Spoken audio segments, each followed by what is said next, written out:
I highlight a lot of women who've had stories, whether it's starting their own business or stepping into a career that's male dominated, like you did, I'm sure, right? And Because even people, though it was 1999, it was still yeah, a dominated yeah, world. for sure. Hmm. And how others, especially your family, your friends, react to that because they're, thinking, no way, that's not for you. And maybe that feeds even your own doubt. So, how did you Right? navigate through that? And how did you come to get them to support you in that? Well, number one, I've always believed if it was placed in your path, there's a reason. Even though it's outside of your comfort zone, stepping outside of your comfort zone is where greatness happens. Hey, everybody, welcome to Finding the Upside. Thank you for joining me tonight. We have an amazing guest today on our next installment of One Tough Chick. We have been highlighting female entrepreneurs and inspiring women, and today I'm so excited to let you meet my guest, who is an inspiring woman who has an amazing story to tell about her journey. And it has been my intention when I started this series to expand beyond female entrepreneurs and highlight women who have stepped into their power to lead others and use all of the challenges along their journey to build resilience and show how women can face challenges and still come out on the other side to find the upside. Welcome to the podcast, Martha Brognard. Hello. Hi, Maria. How are you? Great. It's great to be here. Thank you for joining me today. I'm so excited to get started. I wanted to just give a little bit of a background and bio that on Martha, and then I'm going to let you expand on that. So let me just introduce you a bit to everyone listening and watching today. Martha has spent 25 years as a federal agent and still in that role today. She's seen the good, the bad, and the ugly, and for sure has been put in situations that have created or allowed her or required her to step out of her comfort zone. But it's never held her back. And sometimes difficult and scary, she has characterized that. But her mindset is that if it's been put in front of her, there must be a reason, and it's time to step up to the plate, which I love that about her. Martha Absolutely. is Martha is also preparing and thinking about coming up on 25 years or having 25 years experience in federal law enforcement. What will be her second act?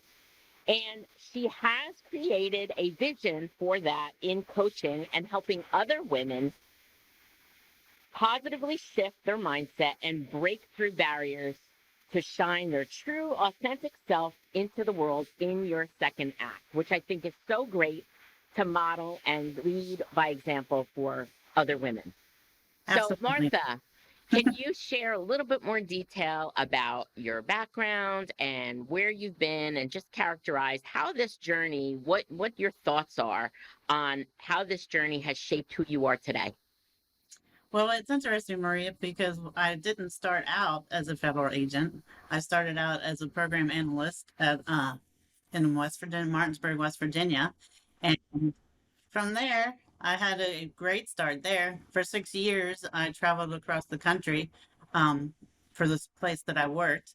And that was a great experience. And while I was doing that, my boss said I was creating criminal investigative packages that I would send out to the field for further investigation. And because I was doing that, my boss was like, "You're doing the work already. Why don't you go ahead and take the next step and just become a federal agent?" I was like, "What? Really? I don't know about that." Wow. So he planted the seed. He did. He had complete faith in me. And I was scared. I thought it was crazy. I was like, "There's no way I can do that job." But I talked to my dad about it, and he wasn't too happy with the idea. My mom was like, "No way." But then I kept thinking on it more and looking into it, and I knew that every day would be a different day. Every day would be different. Every case would be different. You'd be doing something different every day, and that was very exciting to me. Not to mention making a difference in the world and putting criminals in jail. and getting guns off the street, most importantly. Yep. Wow. So I love that you talked about how you even doubted what was brought to you by your supervisor, I guess at the time, or your boss at the time, and how also your family reacted to you wanting to do this. So tell me more about that. How did you because this is very common, right? And I highlight a lot of women who've had stories, whether it's starting their own business or stepping into a career that's male dominated like you did, I'm Absolutely. sure, right? And Because even though people, it was 1999, it was still yeah, a dominated war. yeah, for sure. Mhm. And how others, especially your family, your friends, react to that because they're, thinking, no way, that's not for you. And maybe that feeds even your own doubt. So how did you navigate through that? And how did you come to get them to support you in that? Well, number one, I've always believed if it was placed in your path, there's a reason. Even though it's outside of your comfort zone, stepping outside of your comfort zone is where greatness happens. And I always wanted to make a difference in the world or make a difference somehow. And this was it. This was it. And it was crazy. It was a great ride, though. Wow. So tell me about as you stepped into that role and did that. I mean, I'm sure the journey was one that presented many challenges. Tell me about some of that, some of the challenges. You don't have to talk in specifics if you don't want to, but just how you navigated either tough things that you had to do or tough circumstances in that male dominated field, how you could kind of navigate through that and get where you wanted to be. Well, it was crazy because my first office location, I had training officer and he was gone when I came back from training. He was gone. And he left me instructions that he wanted me to move the office to a bigger office. Yeah. While he was gone, he wanted me to move the office to a bigger office in the back so we could both have desks in there. Not exactly a cushy assignment because we had to move filing cabinets and desks and the paperwork and all that stuff. But was it because I was a rookie? Probably part of that was that. So, it's all part of like the rookie thing. So I did it without complaint. I did it. And then after that, I was moved to another office. So doing all that work. And then I went to another office that had a completely different training officer who was really good. Wow. So I guess you faced some challenges with people who were leading you, and do you think they were giving you a hard time because you were a rookie, or you think because you were a woman? I think it was probably a little bit of both. But yeah, they wanted to see how tough I was. And then they moved me again to a different office, and I had a boss there who was, no offense, from New York and the typical New Yorker, but he hated the fact that women were on the job, and that was crazy. He did not like women on the job at all. So how did you handle that, and how did you navigate any of that climate? Like being in a culture like that is difficult. I've been in that myself in certain situations, not the same as you, but the same in terms of people not respecting, your knowledge or your ability because you're a woman, simply because of that. How did you continue to move away from that or stand strong in your own power? Well, because I was going to do everything that he needed me to do, but I was going to do it better. And I was going to prove to him that even though I was a woman, I could do the job. And that's what my mindset was.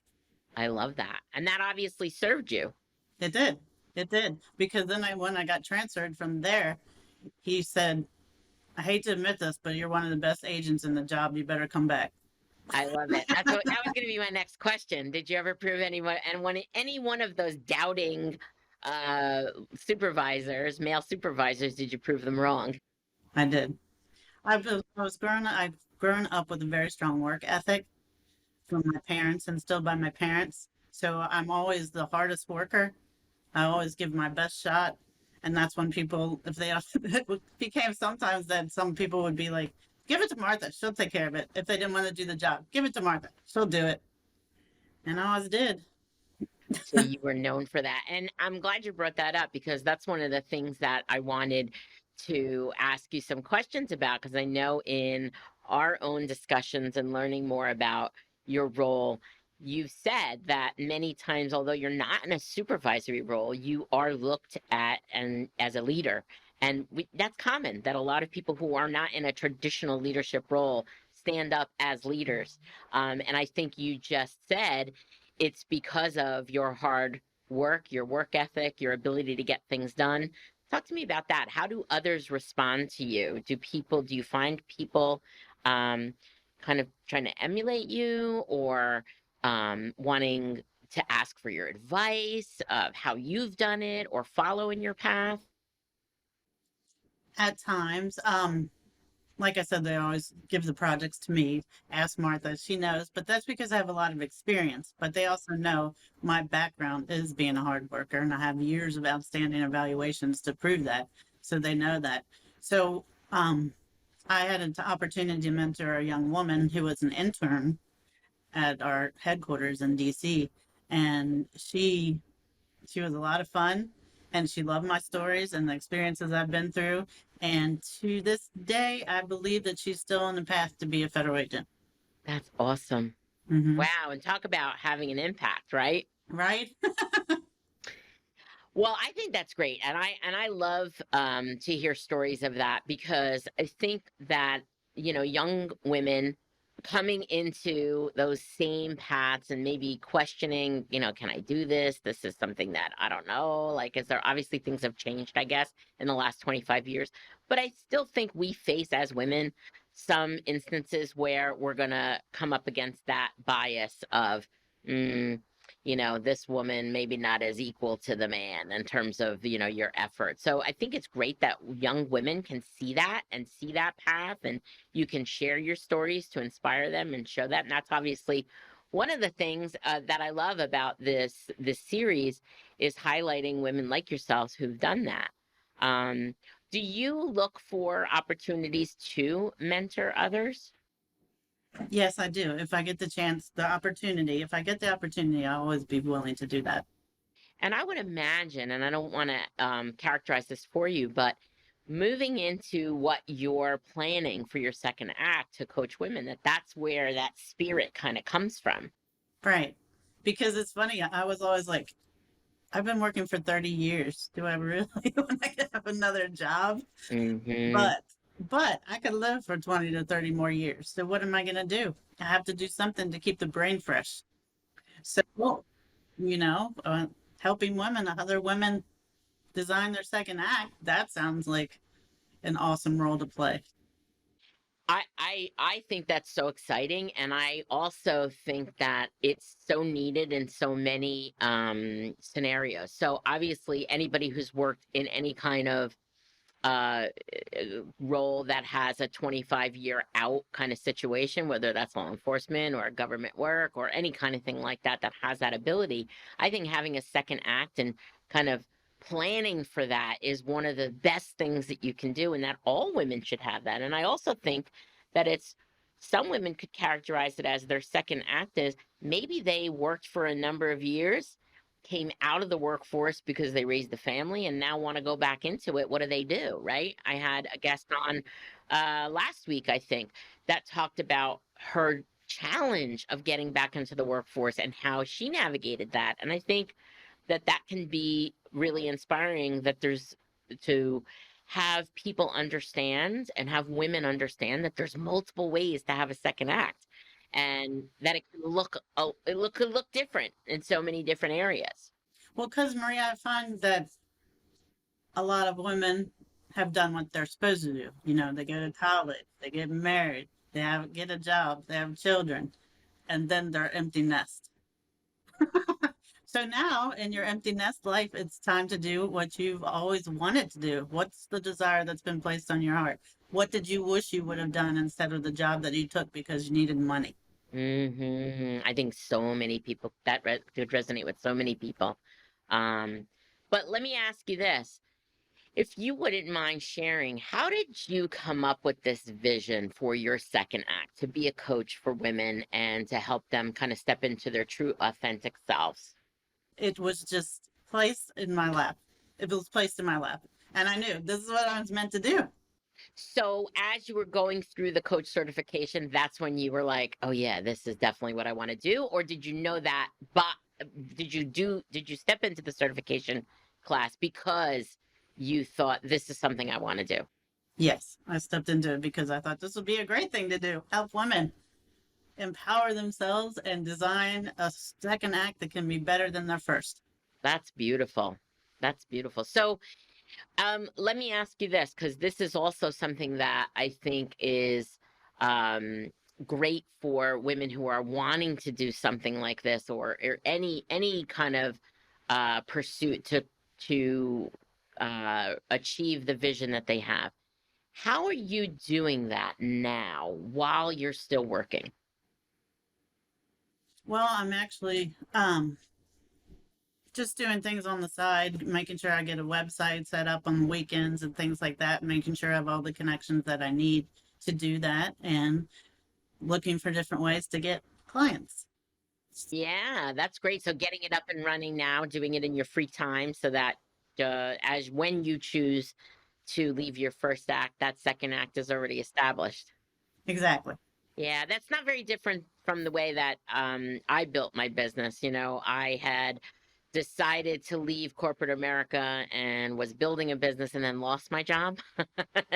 But I highly recommend, and I've done some podcasts on this, some episodes on this, is building that side hustle or that business as you're still working is really a smart plan to be able to do that. And I think it also, and tell me what you think, I think it also helps you manage the fear sometimes of like if you're starting a business from scratch and you have no foundation, you have no income, and you have no job, that can be a lot scarier and there's a whole lot more risk involved, right? Absolutely. So tell me that is that part of the decision of why you're doing this now, and how did you come to that? Well, like I said, I went and got my personal empowerment coaching certification through Natasha's program. And I just started taking more classes on the weekends and, just coming up with thoughts and ideas on how to get more clients and what to do there and things like that. So I'm curious, before you were exposed to any kind of your, any of these products with personal development, did you do any kind of personal investment on your own in the last 30 years? Like I would imagine on your job, you have opportunities to upskill and things like that. What changed, or did you always do this? I pretty much always looked for opportunities to go to a class or, go to a conference or things like that because you never know what you're going to stumble upon there. Someone with a good bit of advice or, we had women in law enforcement conferences, which were always good to go to and see how other women handle difficult situations. So that was always a good thing to do. Love it. That's great. So tell me, what I'd like to talk about is tell me about if you faced any barriers to really making those decisions and move ahead. And I know, your mindset is if there's something that's put in your path, there's a reason for it and it's time to step up to the plate. And I love that. But talk to me about if there were ever times or any specific things or moments that you faced or things you faced where you doubted your own ability and how you were able to work through and be able to push through that mindset and break that. What's your process for that, or how did you do that?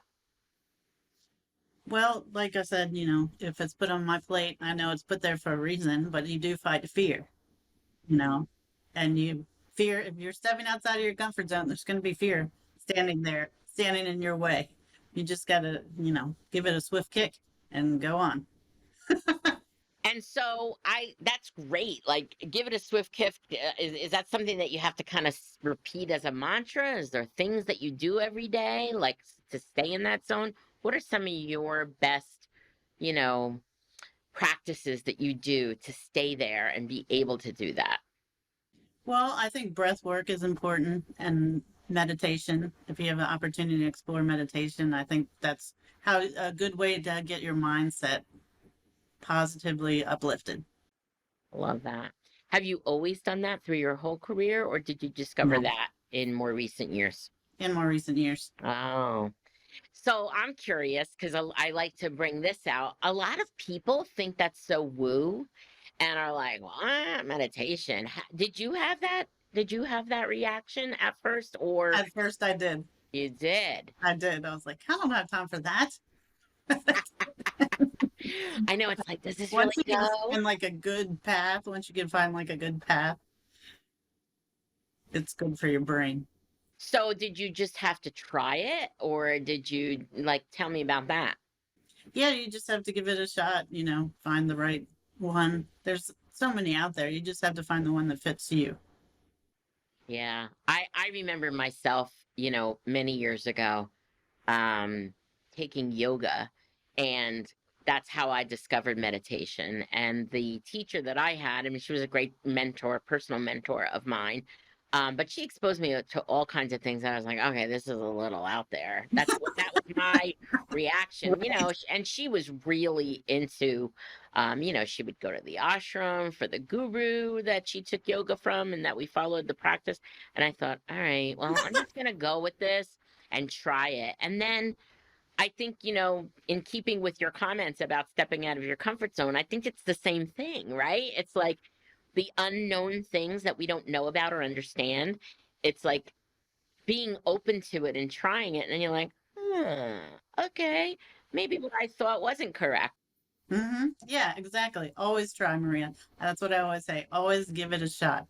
Even if it's not so appealing, you never know. You could like it. Yeah, for sure. Always give it a try. Yeah, and being open-minded to it and open to it is for sure a necessity in that. Absolutely. So, Martha, one of the things that I picked up on and of course I know you, but I didn't know all of this detail of something that you faced. That you faced a really difficult medical battle, life changing, with meningitis, and I did not know that it was so serious that you were near death. Would you mind sharing a little bit about what happened and how you got through that? So I was on a vacation. I came back and I got sick, and I figured it was something I got on the plane. And um, I was supposed to go on another girls' weekend with my best friend, who actually saved my life. Because if I hadn't gone with her, yeah, I wouldn't be sitting here right now. But she's the one that noticed this was my symptoms. She was like, "We need to take her to the hospital." So they took me to the hospital, and this is all God's plan designed because that hospital was a small hospital, and the doctor that saw me first in the ER knew what meningitis presented itself as because it presents itself as flu-like symptoms. So if I would have gone to John Hopkins, which is where I probably would have gone up here, or Frederick Memorial Hospital, they wouldn't have known. They would have just said I had the flu, and then I wouldn't be sitting here right now. So because that doctor knew exactly what to do, he put me on 4 antibiotics right away. I flatlined twice, which of course scared my best friend to death. But yeah, she saved my life. And then he saved my life. It was all God's plan design. And so I ended up in John Hopkins for a bit, and then they transferred me into a hospital in Hagerstown, which is near where I live. And that doctor there was also instrumental in my recovery. He called me Miracle Martha because no one expected me to live, which is crazy, but here I am. So that's why I know I have a purpose. Yeah, right. A life changing experience where it kind of like, okay, Well, that all happened when I was still working as a federal agent. So I had to learn everything again, Maria. I had to learn to walk again, talk again, drive again. I had to take a driver's test at 41. It wasn't a 16-year-old, thank goodness. But yeah, I had to do all that. And then I had the wonderful firearms instructors because, I could have lost everything then.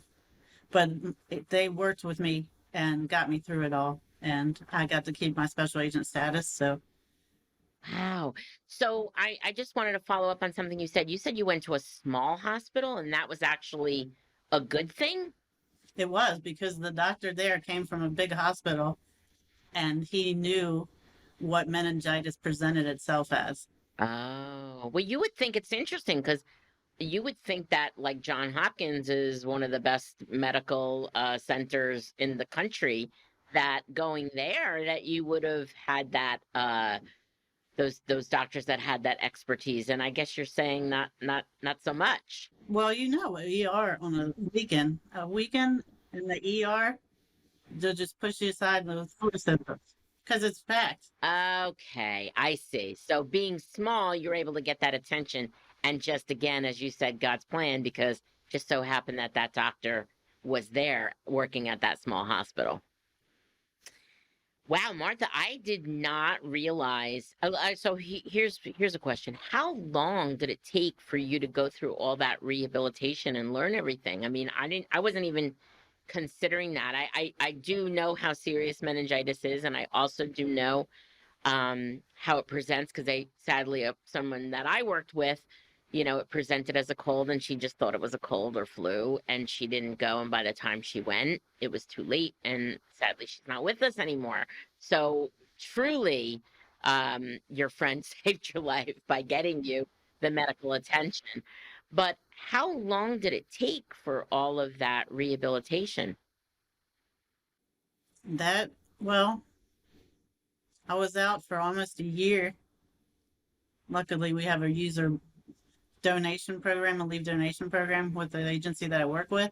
And so a lot of people donated leave to me, thank goodness. But even 3 years later, I was still having some issues as far as remembering recollection and things like that. Wow. But I'm very lucky. It's all, most of it, all of it has come back. So Is there anything that's lingering that you still that is challenging for you that comes from having that illness? luckily, no, I'm very, very blessed, Maria. I'm very blessed. Wow, what a story. Yeah, because he wasn't kidding when he called me Miracle Martha, because a lot of most 9 out of 10 don't survive meningitis the way I had it. Wow. Well, thank you for sharing all that detail. I think that for me, and hopefully for others listening and watching, like there really is truth. And if you are meant for something grander, like even coming through something like that, you've got to trust and come out on the other side knowing that you're here for a reason. Absolutely. And you just Right? got to keep going. It may look daunting to you in the beginning, but just keep going because you were saved for a reason. Wow. And how many years ago was that? That is 12 years ago now. Wow. Here's a question for you. And obviously we can make assumptions about how you're different, but how did that experience change you? Well, that experience made me more determined than ever to make a difference, to do something, to reach out to others and things like that. And it maybe every day is a gift, Maria, especially to me. And I want people to realize that if you woke up this morning, you woke up for a reason. Please be grateful for the day that you've been given and do something good in it, because every day is a gift. Yeah, keeping it into I guess it gave you perspective, right? Not sweating the small stuff. And Absolutely. There is no small stuff. You don't sweat the small stuff, You woke up and you have a roof over your head, you're a lucky person, because there's people that don't. very true. Very true. And it's all about living with an attitude of gratitude, Maria. If you wake up and you're grateful, it's a whole different positive mindset shift rather than being negative and letting that negativity eat at you, because it doesn't work that way. You have to maintain your attitude of gratitude and be positive for what you do have. For sure. I obviously that's something that I think a lot of us, myself included, try to keep in the center and keep myself grounded with that. I'd love to know if there are things that you do to, because a lot of people subscribe to that attitude of gratitude, right? And they're like, yes, absolutely. But how do you put that in practice every day? Is there a routine you go through? Are there practices that you do? You mentioned meditation, but obviously you said that was newer. So since you came out of this illness in the last 12 years, like what are the things that help you practice that and keep that top of mind? Well, I love to take walks, and I'm lucky enough that I live in a neighborhood where I can walk to a lake. It's called Whittier Lake, but it's a small pond. I mean, a very large pond. It's a very large pond, like 2 miles around. But I'm very lucky and blessed that I can walk there, and so that's where I walk, and then I'll meditate there, and I'll also talk to the Lord and thank Him. That's my thankful when I go for my daily walks. That's my gratitude ritual. I love that. So time in nature, Hmm. very important, right? And Absolutely. and a lot of people obviously again say that, but even myself, I can say that when you're busy and you think about, am I spending enough time outside in nature, my feet in the grass? Like that is a practice that helps keep you grounded and It does. feeling the earth. Yeah. That is non-negotiable, Maria. You have to figure out what Ah, is your non-negotiable. And my non-negotiable is that I have to walk every day, and you do that every morning or at different times during the day? different times during the day. I But love I that. make sure I have it because that's my gratitude walk, is what I call it. Oh, how nice. And I'll talk to the Lord and thank Him, Maria, that I actually can walk around the lake because that was in question at one point in my life. Yeah. I love that. Thank you for sharing that. And I think that's important because I know some years back, I wanted to get better at, and this is a big thing. Like a lot of us subscribe or have these beliefs or agree with certain statements of, attitude of gratitude and your mindset and all of those things. But it's the integration and the practice of it, of actually doing it, right? It's like it doesn't become part of you unless you're actively practicing that, whatever it is. Right? So like even if, you are trying to master, I don't know, tennis, like you got to practice, right? Same thing with having being grateful and having that attitude of gratitude. It just doesn't happen. It's something you have to do to integrate it into a routine, a ritual, whatever that is for you. So I love yours. And I think that it can take many different shapes for people, but the point being that it does have to be a practice and, as you said, a non-negotiable to be able to stay there. I love that. It all takes a positive mindset. It's a mindset shift. It's a deliberate mindset shift to go from, I can't do that, to, well, maybe I can. Let's give it a shot. Yeah.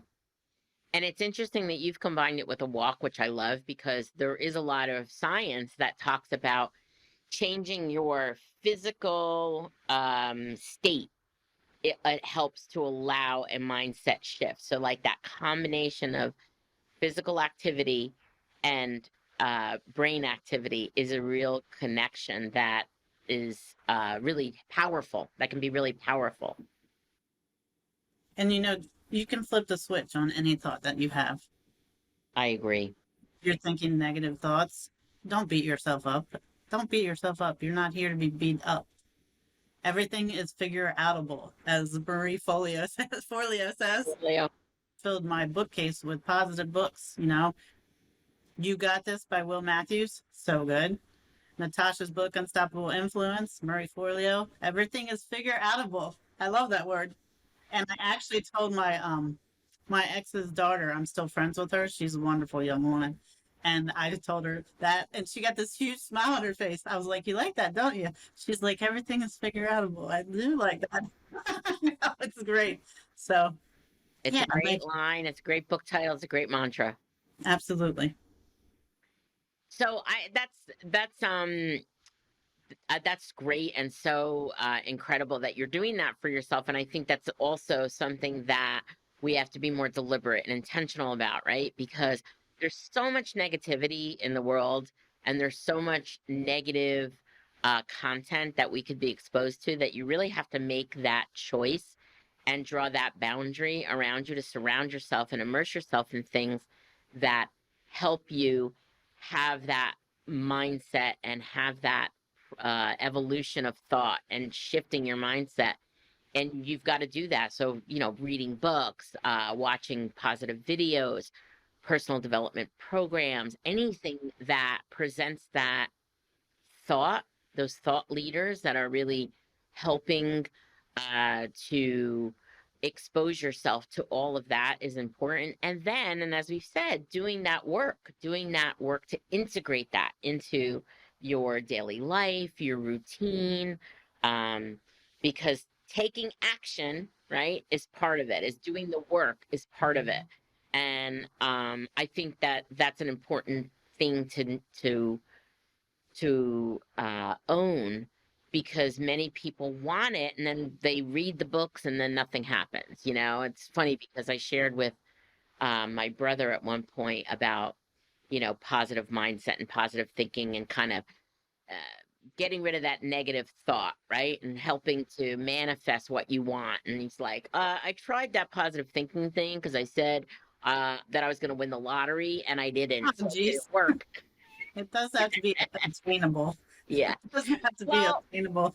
well, the thing is that it's not even about what it is. It's about that you've got to do the work to kind of bring that positivity and bring those good outcomes to yourself. And all of that is important. Surrounding yourself with positive messages, working on your own thought process, immersing yourself in things that help you do that. So I would agree that there's so many people out there. You've named a few, but there's so many out there to consume. And And you know the latest one I did? you did the Matthew McConaughey Art of Living, didn't you? I did do that. That How was was amazing. that? That was amazing. I'm reading his book right now called Green Lights. Yeah, It's so fun. It's such a fun book. I love that. There's so many in that space, and I love that. And this is one of the things that if you start following these people, then you start discovering other people that are kind of in the same lane, which is great. Um, so one thing I wanted to ask you more specifically about is if you've had, I mean, we talked about your career, we've talked about some of the supervisors you've had in terms of, gaining kind of respect as a woman, but a lot of women feel like they have to work harder to earn respect. Do you believe that's true? And if so, what is your best piece of advice to women to gain the respect that they deserve? Well, it is true in the beginning. I'm not so sure it's that as true today, but I'm not really in the business world. Um, but So in your profession, it's improved. it has improved. That's good to hear. Yeah, definitely. In fact, they're encouraging women to apply for the positions in law enforcement. That's great. But it all comes back to your mindset. If that's put in front of you, don't be afraid. I mean, you can defeat the fear because something great waits on the other side of your comfort zone. So true. And I think what you shared earlier about, even the doubt of your mom and dad, right? And yourself when it was proposed to you, navigating through that, I think a lot of people, if that doubt is in their mind or that doubt is expressed by anybody around them, then it can be really easy to just shut that down. It could Um, be, but what I did was I thought, what were the perks? What would this do for me as a person? It would make me stronger. It would every day would be different, but it would make you a stronger person. Because when you step outside your comfort zone, you're already taking a step towards becoming stronger. yeah, you build that resiliency, that's for sure. Was there anything, and obviously, again, I like to ask the question, I don't want to make any assumptions. You went through that serious illness and your recovery from that, but, and I don't want to characterize that in any way, but there's a lot of people when they tell their story that they have faced something that seemed at the time was very negative, and then looking back on their path, they look at it differently, that it actually was something that helped them get to where they are. Do you have any of those things that you can point to in your journey? Well, with my battle with meningitis, it really made me come out on the other side with the attitude of gratitude. Yeah, because really, Maria, every day is a gift to me because I shouldn't be here. And if people could just, believe in that every day is a gift. Yeah, are some days hard? Of course they're going to have hard days. Of course you're going to have sad days. But there's a light at the end of the tunnel, and there is a new dawn and a new day. So do you believe that that changed you for the better? Well, I've always been a positive person, um, but I think it just increased my positivity and my attitude of gratitude. Absolutely. I love that. Well, thank you for sharing that. So, did you have along your path, even now, whether that was at the start of your career or now as you started to define your second act, did you have or do you have people that are discouraging you from doing that? Actually, I'm very blessed in that, Maria. Everybody that I've talked to about the second act coaching is very encouraging. My best friend, Daphne, I'll give her a shout out. The one who saved my life. She's like, "You've always been so positive," and she's like, "It's about time you get paid for it." Love that. It's funny. It was Love funny. that. One thing that I wanted to ask you about is, as a woman, there's a lot of women that um, have maybe been labeled in a way that's negative, and maybe for something that actually is part of their character that helps them be who they are. Maybe it's an assertive quality, maybe a little aggressive, maybe strong, maybe direct, whatever it is. Have you ever been labeled in a way for one of those things that you believe is part of a character or a trait that makes you successful, but it was labeled in a negative way? I can't really think of a time that happened because I'm always open to, if someone doesn't like something, let's put it on the table. Let's talk about it. Why do you think this? Why do you feel this way? Let's just get it out there in the open because I think that if people just keep things bottled up, that eventually it's going to come out anyway, and it's going to be worse than it could have been in the beginning if you just had the discussion. Okay, fair enough. Um, were there times when you were designing the second act that you doubted your ability? And I mean, obviously, you're still building it. Or do you ever doubt your ability to pull this off? And if so, how do you come out on the other side of that? What do you do? Well, like I said before, because I do that because I'm like, really? I already worked 30 years. You want some more from me? Speaking to the Lord. But he put it on my plate. So obviously I could live 20 or 30 more years. I need something to do, and doing something inspiring to other people is exactly up my lane. How are you creating that vision? So what I really want to understand is, a lot of people talk about they have this idea, right?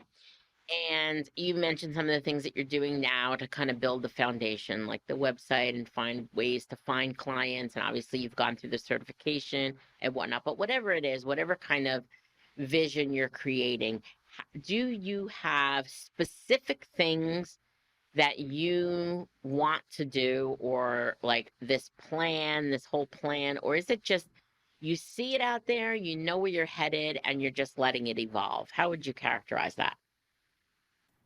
No, there is a plan of action, and the key is to take the action. You leverage what you know, you acknowledge what skills and experiences you have. In your second act, you don't have to start over from scratch. You don't need to feel like you're starting over from scratch. You take what you know and what you like the best about yourself, your characters, your traits, your strength, and anything like that, and you leverage that into something that's going to bring you joy. You know, if you love to travel and take pictures, become a travel writer. It could be just that simple, you know? Put yourself out there. If you love taking pictures, well, why not sell some pictures now? Get them up in the museum, or an artist. You love to dance, why not become a dance instructor?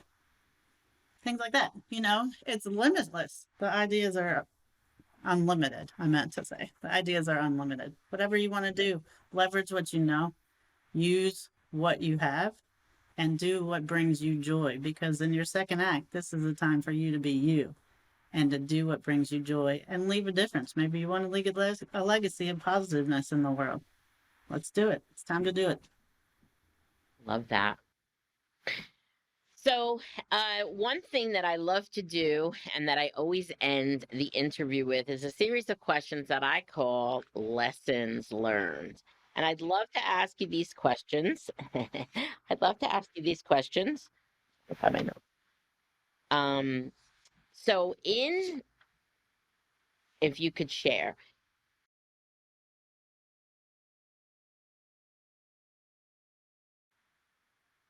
okay. If you could share the takeaways and the lessons learned in your journey, I'm going to ask you these set of questions, and if you could respond. Is this the hot seat? It's not hot seat, but if you think about your journey, all of it, was there any mistake that you made or anything that you would have done differently? And if so, why? That's a tough one right there. Because, like I said, I've been very blessed, and I always went for it. I always just went for it because I felt that's what you should do. If it's tough, it's going to be tough. And it was tough at times. It was really tough at times. But, you know, you work through it. You get support if you need support. You bring in some people to help you out if you need team building, anything like that. You just do what you need to do to get through it because there is a light on the end of the tunnel. There is positive on the other side. So I guess in that message, it really isn't that you think that anything was a mistake. You just kind of took it as it came and made the most of it or got through it if there was a challenge or something difficult. And it's all threaded as part of your story. It sounds like what you're saying. Yes, that is correct. You do believe that? I do believe that. I love that. What is the best piece of advice that you followed to get to where you are today? You can do it. Just try. Just Love try. it. Did somebody say that to you, or is that you talking to yourself? Both. My dad always said that to me. Love it. You can do it. Just try. Right. I love it. What is the worst piece of advice you ever got? You can't do that. Ah, the doubt. Right? The doubt monster is real, and that's not cool. What's the number one piece of advice you would give to someone who wants to create something different, whether that's a business, a second act, go for a career that's dominated by somebody else that they're not? What's the best piece of advice you would give to somebody on that journey? Don't be afraid to take action. If it's put in your path, it's meant to be. Step outside of your comfort zone because that's where greatness awaits you. Love it. All right, and I always end the interview by asking what I call my biggest life lesson. So, can you complete this sentence? My biggest life lesson is. My biggest life lesson is kick fear to the curb because it will stop you from achieving your greatness. Wow. That's good. Yeah, I like that too. That's good. Well, Martha, thank you so much for sharing your journey and giving us all your insight. Your positivity is just exuding from you, and I love that. That's part of your spirit. That's who you are. And I hope all of you have enjoyed this episode. Thank you, Martha, for joining us. It's been a pleasure to be here. And if you design your second act, look me up. Yoursecondactcoach.com. Just throw that out there. I was going to ask you that. So that's fantastic. We are going to put in the show notes ways to you to reach Martha and find her website. Thank you so much for joining us tonight. Thank you. So fun. Thank you. We'll see you next time on the next episode of Finding the Upside.